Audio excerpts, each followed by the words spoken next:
Hi, everybody. Welcome. Oh, you're all so nice. It always feels so good coming here on Sunday and people I really like. So thanks for being people I really like.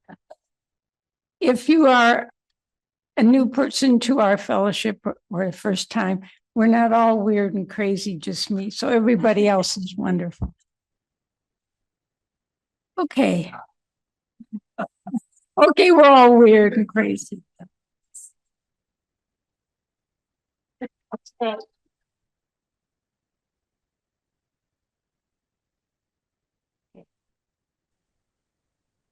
So I'm lighting this chalice today, and as it flames, let each breath we take remind us of the sacred rhythm of life, the pulse of creation, and the power we hold to shape the world around us.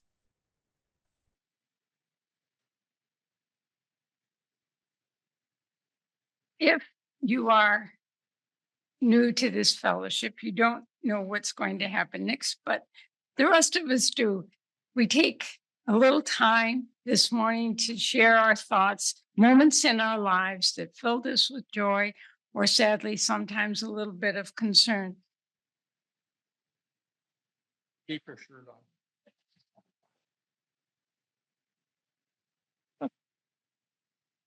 on. Thursday, the 4th, was when we got married. September 5th, we drove 600 miles to where I was in school. And on September 7th, must have been, Charlie started teaching. And left him at home. So, we're planners and we schedule things pretty tightly. You probably won't see much of that here. Okay.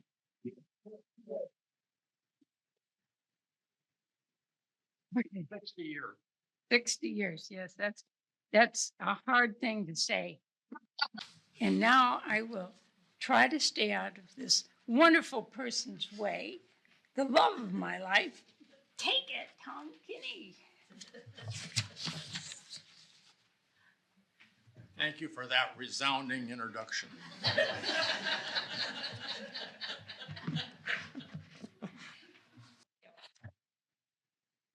Okay, how many of you remember the movie A Chorus Line? Oh, wonderful. That show of hands is great. That shows that we are UU church, not some of the normal stuff. The chorus line choreographer gathers all the best dance auditioners to stage front, and he asks them to say a little about themselves. When it's Mike's turn, he steps forward and says that as a very young boy, his mom hauled him along when she took his sister to dance class. As he watched, he said to himself, I can do that.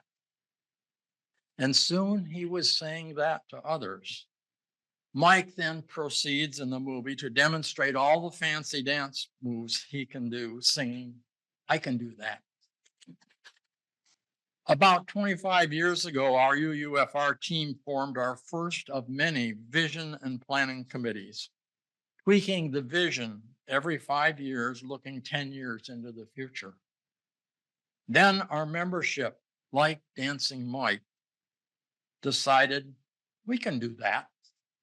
Knowing where we were headed raised the enthusiasm, leading to united efforts knowing we can do that. Yankee catcher and manager Yogi Berra put that good organizational and motivating process into his unique style of expressions with, if you don't know where you're heading, you're going to end up somewhere else. Optimistic thinking lifts a world of worries. Even though each of us personally may not be involved in the details, collectively it has an uplifting and confidence-building impact on our group and our culture as a whole. Without optimism, it's confidence in and with one another, we risk deteriorating to a segmented population, all chopped up into little pieces on race, education, religion, ethnicity, etc., with the various perspectives putting fingers of blame on one another to the detriment of all. Yes, it's true. The words of Peter Diamandis, originator of the X Prize, prompting a variety of innovations, that since the dawn of humanity, a privileged few have lived in stark contrast to the hardscrabble majority. Centuries of conventional wisdom has always said this gap cannot be closed, but it is closing, and closing very fast, because we can do that. A kid in Africa with a smartphone is walking around with $1 trillion of computation capabilities by 1970s standards. That kid is now a part of the interconnected worldwide brain, the largest and most innovative brain ever seen. In today's hyperlinked world, solving problems anywhere solves problems everywhere. Raising global standards of living, studies show less violence and civil unrest in spite of today's instant communications of pockets that remain. As quality of life increases, birth rates decrease. Moreover, the greatest tool we have for tackling challenges is the innovative human mind, driven by confidence and progress. 3 billion new people have recently plugged into that worldwide innovative brain. Motivation and confidence are critical, both culture-wide and as individuals. We choose whether we think we can or think we can't. Whichever we choose, we will be right. Are you amazed at the progress in this last decade? Hang on, you ain't seen nothing yet.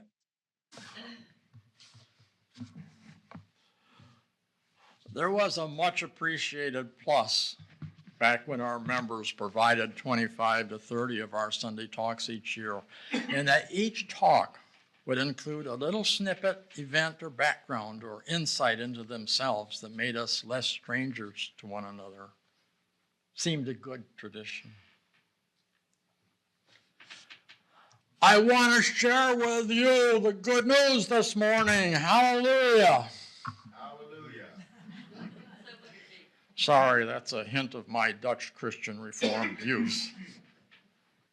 No, you aren't in the wrong place, and it's not Easter Sunday. It's just that we UUs have such anxieties about so much that goes on in this now interconnected world that some good news now and again is appropriate.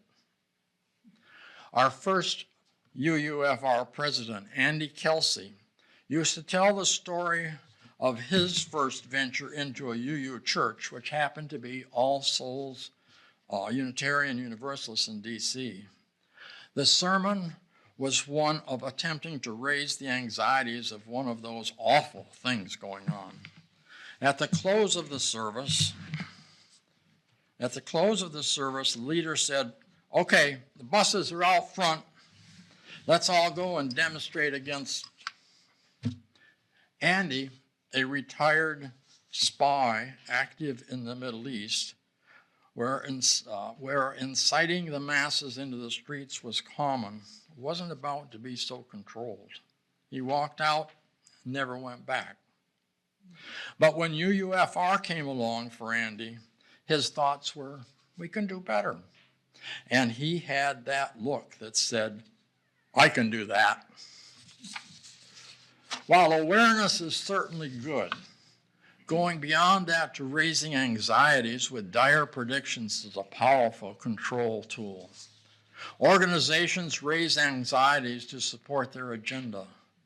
Politicians raise their citizens' anxieties, telling them only government can save them from some gloomy future or another. News people do the same to raise their readership. And being safely in our church here this morning, it is hard not to be aware of other theologies that use heaven, hell, and God to raise anxieties and gain the ongoing emotional control over and support of their membership. This morning, I hope for some anxiety reduction with some good news and risk that you've not been scared into showing up here this Sunday morning. The relieving of those very personal anxieties you may have regarding your family, health, and other things, the only things that you know about, we try to do here through other means. So let's start with some old predictions that were anxiety raisers. None of this is from crackpots. They're all from those judged by media and peers as credible sources. My guess is some of you will think, oh yeah, I remember that one. You need to be slightly aged to remember a few of these. Civilization will end within 15 or 30 years unless immediate action is taken against problems facing mankind. Now that's a showstopper. By 1975, widespread famines will begin in India, spread by 1990 to include all of India, Pakistan, China, and the Near East. By the year 2000, all of South and Central America will exist under famine conditions. With the exception of Western Europe, North America, and Australia, the whole world will be in famine. Can I presume correctly that some of you do remember the famous Paul Ehrlich, Stanford University biologist?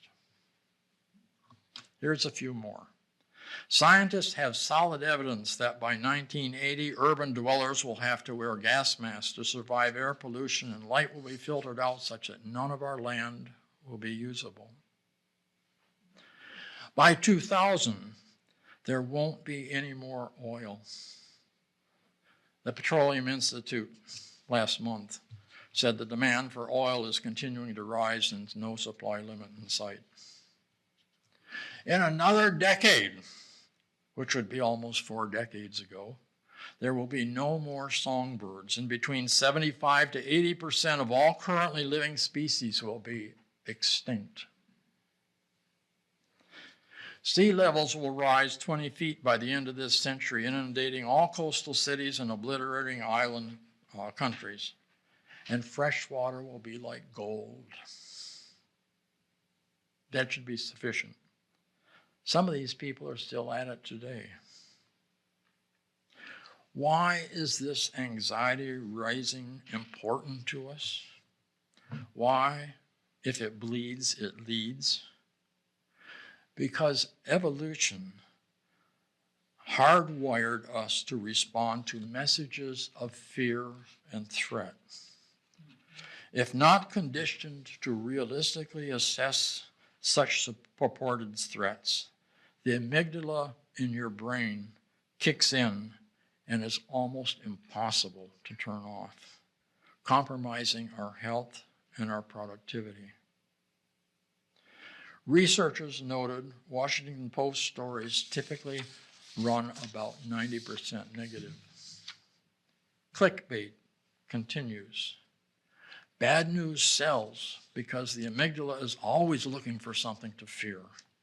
The good news is that positivism is also hardwired into our brains, but into the slower responding, more recently evolved prefrontal cortex. Focused thought and grounded perspective resist the induced anxiety to avoid bleeding away our productive focus. Our productive innovators were addressing the challenges long before these predictors and their pundits voiced them. The predictors were mostly unaware of the work in process and failed to account for innovation. Predicting the specifics of technological advances isn't easy. Even our most faithful sci-fi fans have been repeatedly surprised. The percentage of poor in the world has been reduced by half. The per person living space of our U.S. poor is almost double the average living space for France's middle class. Today, a ghetto orphan in India learns how to operate a computer with no one teaching her, and within days is instantly communicating around the world in areas of her interest. U.S. energy production exceeds needs, allowing exporting our excess. Violent crime is headed to record lows in most places. We carry a library in our pockets. We are generating or replacing aging body parts with some of those parts in this room might have even been 3D printed. Comparing this with the failed predictions builds confidence in the tremendous gains of our reality. In Renaissance times, a small handful of men and even fewer women innovated, and the best ideas took centuries to be implemented. Nearly all the population was busy just surviving. Today, more than 6 billion of our 7 billion are well above survival mode, thus broadening capacity to innovate. Women and men work side by side as scientists, engineers, tinkerers, and innovators, doubling our brain power on what the future might be like. A cell phone connects those 6 billion, including some of the dirt poor. That means a motivated, budding Einstein or Edison, whether in Albania or Zimbabwe, can share her ideas, attract funding to provide resources to go another step. The metaphor for this connectivity is our worldwide brain. One of my Texas Winter Series speakers, Dr. Juan Gonzalez, now of the University of Texas, is an example as he escaped from the drug wars of Medellin, Colombia, to pursue his passion in geology and oceanography. Connectedness has made Juan a part of the worldwide brain. Now, what would one of my talks be without a few numbers? This will be so short you'll hardly have time to doze off. From the defined modern human existence of 150,000 years ago until 2003, humankind created 5 exabytes of information. Don't worry about the number of zeros in exabytes. By 2013, 5 exabytes were created every 2 minutes. Today's Einstein would not go to Switzerland, from Switzerland to Denmark to share information with Niels Bohr. A budding Einstein in Ethiopia or Kazakhstan is able to grow, making awesome, innovative capabilities worldwide. So here is some rapid-fire specific good news in 6 areas: water, food, energy, health, education, and environment. Water. Yes, the challenge has been known for decades, if not centuries. The poorest countries spend 20% of their GDP on fresh water. So fresh water has to follow the path of aluminum, transitioning from one of the scarcest items on Earth to abundance. Here's just a peek. Beyond industrial recycling of water with all sorts of industry specifics, there is for the individual, remote, family, and villages a DECA R&D water purifying device targeted at $2,500 cost that produces 250 gallons per day with no more energy consumption than a hairdryer. Put the inlet hose into any source of moisture, arsenic-laden water, salt water, a latrine, cow dung, and the outflow is 100% pure pharmaceutical-grade injectable water. The Coca-Cola Worldwide Network, working with the Gates Foundation, is on the distribution and service challenges. About 1/3 of all residential water in the U.S. goes down the toilet. Lowell Wood of Livermore Labs has come up with a new toilet technology that generates electricity from burning feces to flash evaporate urine and makes available what remains as fertilizer. Combination environmentalists and gardeners should love it. Food for the 9 billion. Corn production, use of pesticides and herbicides has been cut in half with genetic engineering. Less means less fuel consumption in manufacturing, transporting, and fewer tractors spending less time in the fields.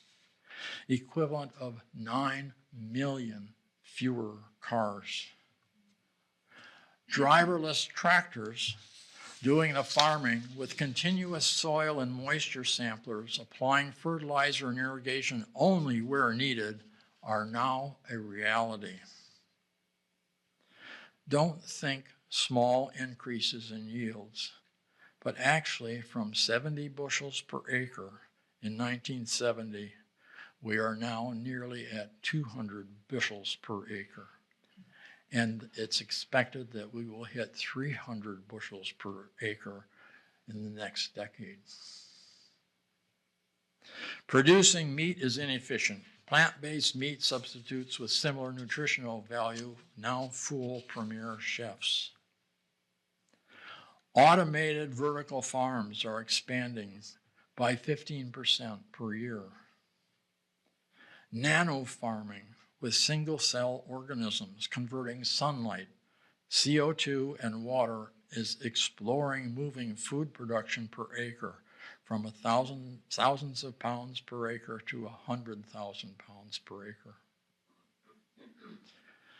Lest you think computer farming is too far-fetched, one of our winter Texan friends, a dairy farmer, said his cows are ID'd by an electronic chip, trained by computer to enter a milking stall by delivering a biscuit only at her personal optimized time, and then hooked up and milked by laser-controlled equipment. Let's hope this spreading food abundance is not spreading obesity. Energy. Always there, base load capacity is mandatory. A few weeks ago, you may be aware that Spain and Portugal had its electricity shut down countrywide for a whole day. Trains stopped wherever they happened to be, because in part, solar and wind simultaneously quit. There's certainly a place for solar and wind, but total dependency is a problem. Those most in the know nuclear power is the best long-term solution. Countries are now reactivating their nuke plants. More than 70 new ones are under construction. 31 of those are in China. Plus, China is teeing up 40 more to start soon. Only 2 so far in the U.S. after suffering 50 years of lost time. Scare talk you hear are 3 Mile Island, Fukushima, and Chernobyl. Now, put your nuclear power engineering hat on for a second or two. 3 Mile Island was merely a meltdown, a messy cleanup due to a failed water valve. Newer designs are valveless. No human harm done. A restart and expansion there is in the works. As to Fukushima, does your nuke engineering hat say not to put your backup power generators on the ground at the tsunami flood level? Well, if so, you get a prize. The Germans would be awarding Dummkopf caps. The issue of Chernobyl is black and white, with no containment structure. The nuke reaction is controlled by carbon, your barbecue charcoal, and water. Think running a nuke reaction in your garage. Add lots of black if you want to generate plutonium for bombs. Chernobyl unintentionally created steam explosion.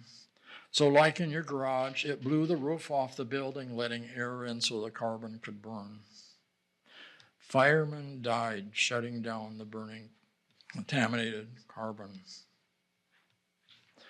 A Texas friend of ours, Denny Greer, has worked nuke power around the world, Hannaford Research, TVA in the US and overseas from France to Uzbekistan, including what to do about Chernobyl.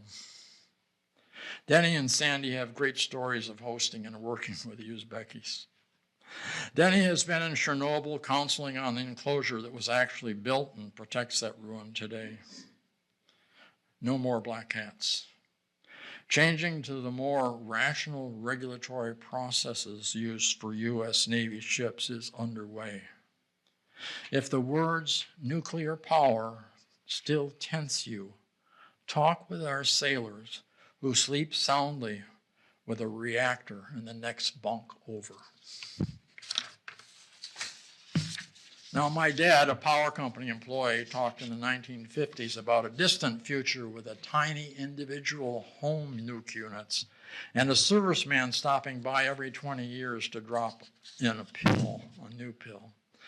In the interim, factory-built mini nukes sized for cities or supporting AI centers are in the works. Thousands of coal mining deaths could have been avoided by continuing to add nuclear power 50 years ago. Those deaths are now down to 30 per year in the US, but still 300 per year in China alone. Using available uranium will meet our growing electrical needs for at least 500 years. Finalizing a breeder reactor design that becomes 30,000 years. Commercializing use of uranium from seawater adds another 60,000 years. Applied to seawater, we can distill fresh water and produce hydrogen for transportation needs.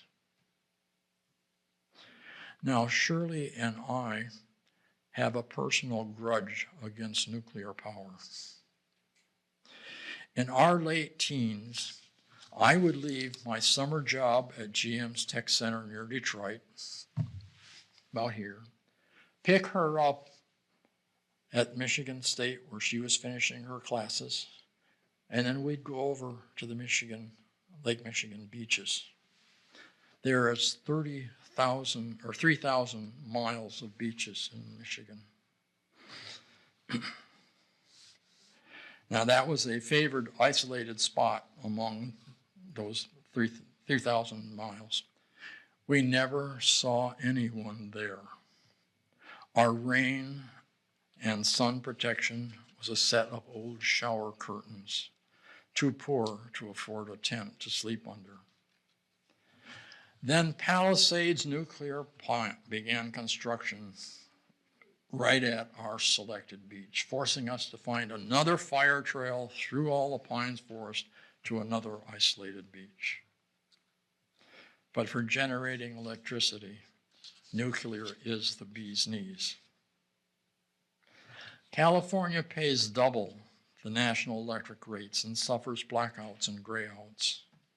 Their 2016 decision to shut down Diablo Canyon, a scourge to activists for all of its existence, has been waived years ago, and an extension yet for another 20 years is in the works. Around the country, others are planning reactivating and new construction. Next topic is health. Huge topic, needing too many words. Much you know right here. In visiting Barbara Haynes a couple years ago on UUFR Business, her husband Vern, in pain with 2 canes, could hardly walk. But a few months later, at the last UUFR Christmas party at our house, he came bounding up the front steps, all smiles on his new hips. Research at stimulating regrowth of the hyaline joint cartilage, when successful, will even make joint replacement obsolete.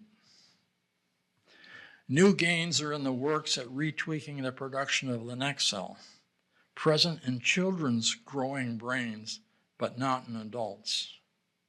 It will improve recovery and relearning when damaged by stroke or other trauma.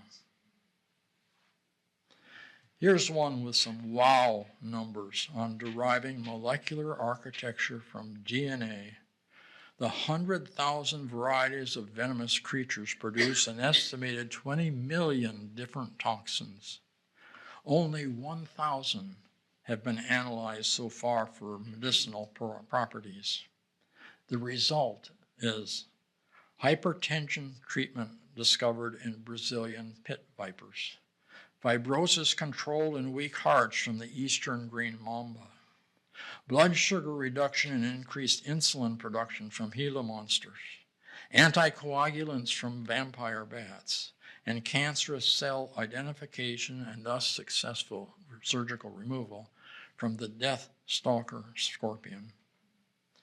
5 compounds from cone shells are in clinical trials for the control of epileptic seizures, pain management, and hopefully some protection against Alzheimer's and Parkinson's. And that's only 1,000 analyzed, 90,000 more to go. Centenarians, folks who live to be 100 or more, age healthfully and then just die without lingering diseases. Our own Ronnie Cutler, who built our deck overhead shade as part of his Eagle Scout program, is at the Einstein Institute of Medical Research in New York, looking to control and reverse brain aging. Understanding what interventions will increase immunity to age-related diseases like cancer, heart disease, and diabetes are our largest burden on the healthcare system. One I'm watching closely: regrowth of sound-tickled ear hair cells damaged by loud noise. That now works in mice, giving me hope once again to be able to separate multiple conversations in the same room. Education. What is working? Google and calculators replacing a head full of ready facts in the multiplication tables. The future is in teaching how to be productive, innovative, and thinking outside the box. The new systems are wildly entertaining and making learning addictive. The Indian physicist Sugata Mitri in Delhi cut a hole in his organization's compound wall and securely installed an internet-connected computer facing out to the neighborhood slums. Within minutes, the curious kids had learned to point and click. Within a day, they were surfing the internet and teaching each other how to do the same. Trying with more complex self-learning of biotechnology with 12-year-olds, he says scores of 50% understanding level resulted, equivalent to India's best high schools. Bill Gates' deep look at this believes this gives an observer a glimpse of the future of education. The Apangya Learning Math Tutor has increased passing test passing rates of at-risk students from 20 to 90%. These artificial intelligence programs sort out how each individual student learns. The two parts of the concept is halfway there, being addicted to their phones. The second part being AI learning. The addictive part of their phones is certainly in place. Imagine the future with improved worldwide education. The environment. Much of the stress on the environment is tied to the increasing human population. That increase has reversed among the wealthy and focused folks, creating a prophylactic to further protect the environment. One quick example. Confidence is increasing that the planet's creatures, including us, can adjust to climate change. New genetic analysis has uncovered the polar bear species is 600,000 to 4 million years old instead of a mere 150,000 years as was previously thought. This is critically important to know that with their genetics, they have the flexibility to survive warm spells, even the exceptional warm spell that occurred 400,000 years ago. We can now help in that transition. Why is the explosion of the possibilities in all these areas happening? It is the confluence of communication and resources multiplying the power of the three most important contributors on this ongoing progress: the productive researchers, the techno-philanthropists, and the do-it-yourself inventors. Following will build confidence in the future and reduce your anxiety perpetrated by the sky is falling predictors. Productive research. Productive researchers like Du Indy, MIT biologist, and his corporate sponsors invited biohacking college kids worldwide to a competition. These pioneers put bacteria to all sorts of productive uses, like sniff out and destroy contaminants, signal meat going bad by color change labels, produce drugs right inside your body per your individual dosage schedule, or even as mundane as providing bacterial emergency lighting for exit signs during power failures. Our techno-philanthropists are following many of the past top 2%ers like Carnegie, Ford, Mellon, Morgan, Rockefeller, Rosenwald, and Sloan that dedicated their wealth to improve the lives of others. These technically capable and business-savvy individuals and their teams with proven track records who are better equipped to select and fund the most promising and the most productive efforts with the highest potential for success. You don't need a long list of currently familiar names. Just one example: the 21st century toilets, personalized education through computers, and many other projects are projects of Bill and Melinda Gates with Warren Buffett. Now, that's Warren Buffett of Omaha. That's not UUFR member Eve's favorite lunch spot, Warren Buffet in Lotsburg. The third group, some of the do-it-yourself innovators, were gathered by the Whole Earth Catalog, first published in 1968, accelerated the sharing of ideas and resources within this group. I still have my copy. Elon Musk said it inspired him, such that SpaceX is now delivering supplies to the International Space Station at a minuscule fraction of the government costs. Chris Anderson's team, using volunteer labor, a few toys, and a few dollars of spare parts for a $300 drone with 90% of the capability of the military's $250,000 Raven. Do-it-yourselfers' open source design activity team effort is accelerating toward meeting society's needs. Now, if you are not yet giddy enough over our bright future, there's hagfish slime. Yes, I said hagfish slime. Newly discovered strands from hagfish slime are totally different from anything that we've seen in the natural world. Equally as strong and light as spider silk, and 3 times more stretchy. Stronger, lighter products typically equal more efficient operation. I suggest you don't imagine the harvesting process. Wait for our scientists and innovators to synthesize it. We won't go there today, but save that for another talk. I hope I have excited you a bit about the future and accomplished 2 specific things. First, a confidence and optimism that the human situation will continue to improve due to, if nothing more, this connected worldwide brain that is making things better and better, albeit in fits and starts. And second, and equally important, that you have been inoculated against the doom and gloomers that try to tweak your amygdala, raising your anxiety to take emotional control of your actions. Hopefully both will free you and encourage you that when you see the opportunity to do good things, big and small, to change your future, our future, for the better, you can take the optimistic view by saying, I can do that.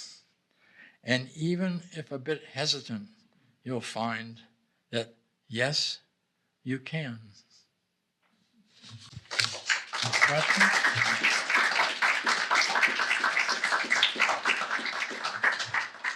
Brilliant. If there are questions or comments? Hello. Thank you, Tom. That was a fascinating talk. And you could probably predict that I will respond in a sort of Janusian way with the other half of what you present, because optimism is certainly incredibly important. And you refer to many predictive studies and predictions that people have made throughout the centuries, and some of them have been quite wrong. Occasionally they're correct.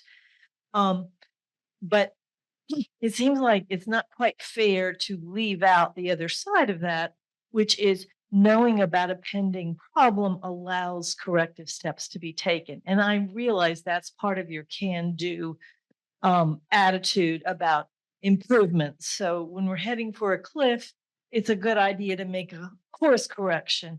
And I think in medicine right now, one problem has to do with the current rise of poorly refereed studies and the proliferation of industry supported, not quite so scientific journals with poor quality studies. So I am concerned and think we need to take corrective action about some of the current trends in medical research and for instance, the mRNA technology that gets debunked in a non-scientific way. I think we have to respect the science. But thank you for an exciting talk. I agree with you completely that a part of the problem is the level of publicity. And as I said, the fear gets the publicity.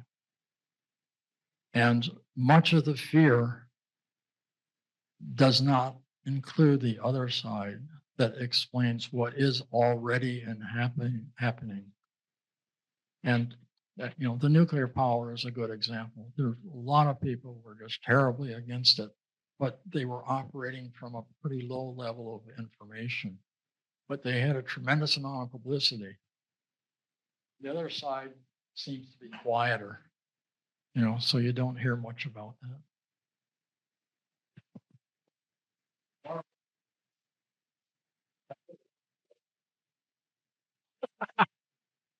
I kind of agree with Helen here in that Fareed Zakaria put out a book that was really important called The Post-American World.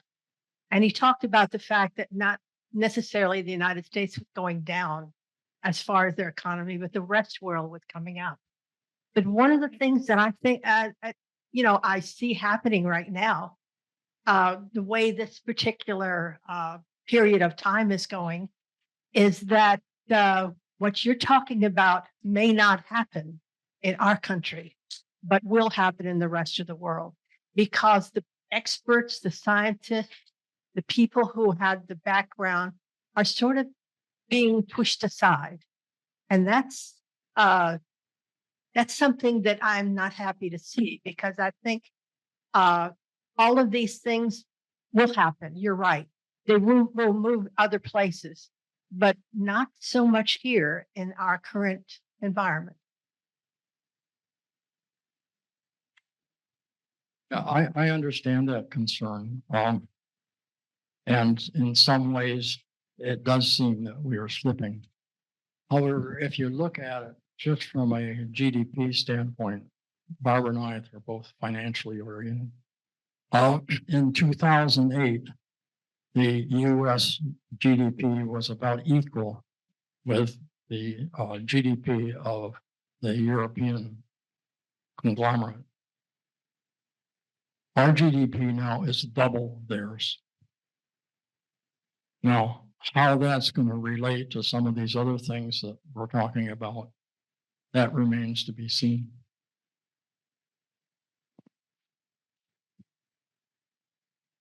I'm Lou Argo, and I'm just thinking worry is just a dark room where negatives get developed. For those of us old enough to remember how we would create our own photos. And I have to remember that. The other thing I wanted to say is, as a past, for 45 years, a marriage and family therapist, I toward the end of my career began to realize that the practice had changed a lot. The problems that people were dealing with the problems were that they didn't know how to relate to each other unless they were on cell phones. And they would go, young married couples would go in separate rooms, get on their phones and talk to each other because they couldn't deal with the body language. They didn't know how the relational skills. And, you have to get a license to drive a car, but not to have a child. We won't. I mean, it's crazy how the future, if it goes that way, will be incredibly wonderful on one side, but on the other, you don't relational skills at all. It's not school with young component. I mean, I was thinking, oh my goodness, what will happen for our community? I need a herd instinct. I'm glad you guys are my herd, by the way. That's a serious, very serious concern. And I have no idea, because I don't have your expertise, what to do about that. What we could recommend is for couples that are in that situation, they should spend some time together on a beach in Lake Michigan and learn that there's more important things.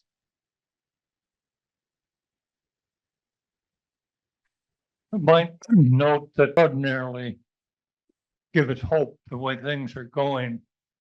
Let's think of in the last 50 years how the world of politics has been evolving.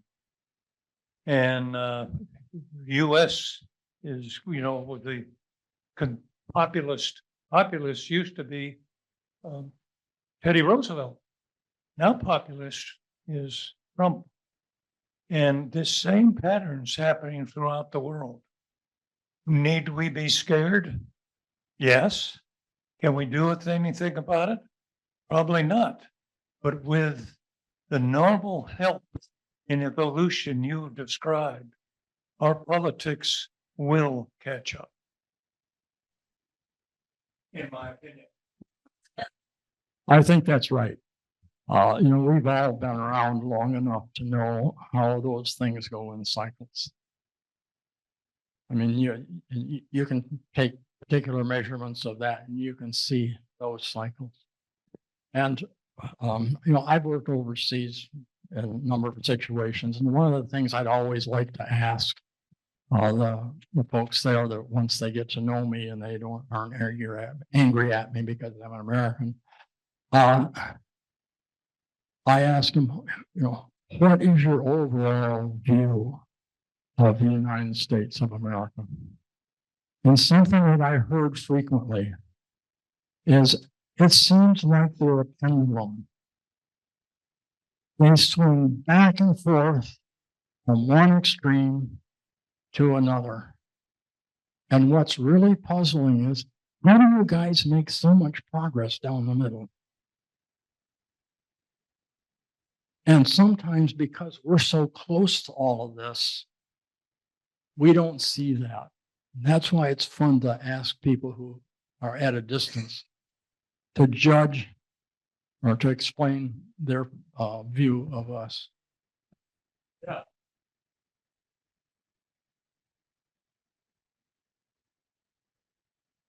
I'm 1,000% about not worrying about things and having a positive attitude. But I'm also a naturalist. And when we start a naturalist living with nature, and we start attempting to disavow what nature brings by using medicine to live 30 years longer or whatever, using nuclear energy as opposed to natural energies, you're going to run into issues. Our population is going to explode, which is going to, which is one of the main situations anyway, with the medical stuff of just going past what your natural life is supposed to be. Right now, we're living 30, 40 years longer than we did 100 years ago. And, our population is exponentially getting larger and larger. Nuclear power is great. It's not as dangerous as everybody says, but there's a waste issue. And if we have 1 or 2 or 3 or 100 plants in here, and then we go to 1,000 plants, there's going to be that much more nuclear waste that comes out here. So it's part of not going from the brain analogy to your left side brain of just diving down and find the best thing, but using the right side too of what's the total solution and how's it all going to work together.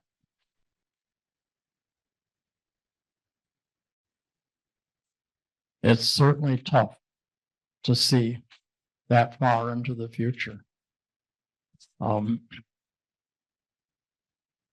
What I hope is the tendency for society, different cultures, as they become more and more comfortable, however you want to define that, that the population will continue to decrease. And that makes more room for the other activity. We live on 18 acres. We have all kinds of creatures around there, but not everybody can do that. But we need to make room for all of those we share the planet with. We also have to remember, we're all getting older and we're not going to have to worry about it anymore.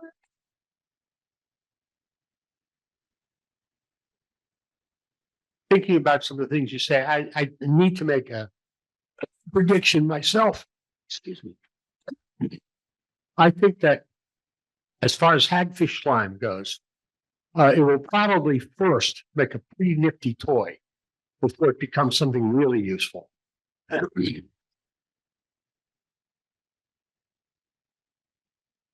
You may be right.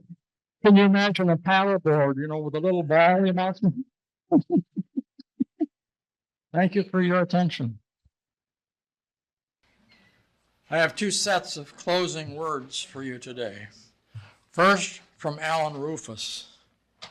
Life is like a sandwich, birth at one slice and death as the other. What you put in between the slices is up to you. Second, repeating one you heard earlier. When deciding to make a difference, The first step is to think you can or think you can't. Whichever you decide, you will very likely be right. Thank you. And there's chocolate cake out there.